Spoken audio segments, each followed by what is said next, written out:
मैं आपको ऑपरेशन कार्डर के बारे में ब्रीफ करूं। मैं 34 RR कुलगांव पुलिस और सीआरपीएफ के सभी जवानों को मुबारकबाद देना चाहूंगा, जिन्होंने इस ऑपरेशन में न केवल हिस्सा लिया बल्कि इस ऑपरेशन को बहुत ही कुशलतापूर्वक अंजाम दिया।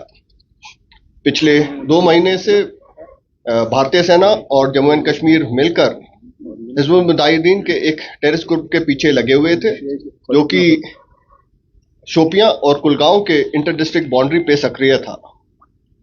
हमें एक बड़ी सफलता तब हासिल हुई जब कल रात यानी 18 दिसंबर को ये खबर मिली कि ये हिजबुल मुजाहिदीन का ग्रुप कार्डर के रिहायशी इलाके में मौजूद है।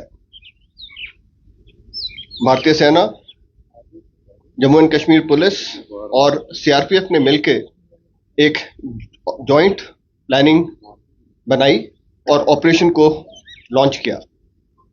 हमारे सैनिकों ने बहुत ही होशियारी और तेजी से सरप्राइज हासिल करते हुए कार्डर विलेज पर तकरीबन 0330 आवर्स यानी आज सुबह कॉर्डन ले कर दिया और उसके तकरीबन 20 मिनट बाद 0350 आवर्स पर जब हमारे सैनिक उसे सर्च के लिए तैयार कर रहे थे, उस समय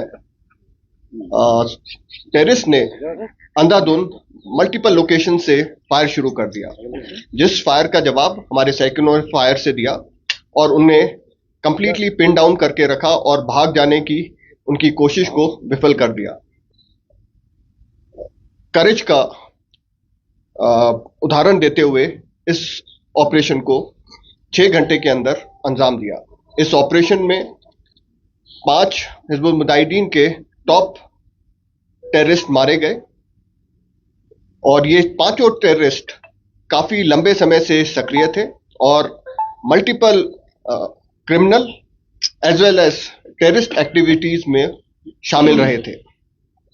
इसमें फारूक अहमद भट्ट, जो कि चकदसंत इलाके का है, और उसने 2015 में तंजीम ज्वाइन की थी और उसके बाद 2016 से न केवल साउथ कश्मीर में बल्कि पूरे कश्मीर वैली में इसने रेडिकलाइजेशन को बढ़ावा दिया और साउथ कश्मीर में टेररिज्म को रिवाइव करने में एक अहम भूमिका निभाई। फारूक अहमद भट्ट ये कश्मीर का सबसे पुराना टेररिस्ट था और हिजबुल मुजाहिदीन का पूरे जम्मू एंड कश्मीर का कमांडर था। इन पांचों टेररिस्ट के मारे जाने से न केवल हिजबुल मुजाहिदीन का शोपियां और कुलगांव से खात्मा हुआ है, बल्कि पूरे टेररिज्म को कश्मीर में एक धक्का लगा है, जिससे टेररिज्म को कश्मीर से मिटाने में तेजी आएगी। इस ऑपरेशन के दौरान हमारे 2 सैनिकों को गोली लगी और वो घायल हुए। उन्हें फिलहाल 92 BH में उनका इलाज चल रहा है और बहुत जल्द वो वहां से अपना इलाज पूरा करके स्वस्थ बाहर आएंगे।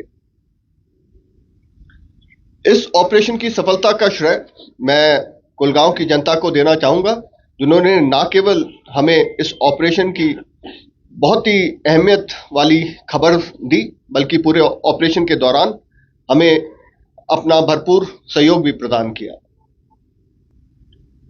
ये ऑपरेशन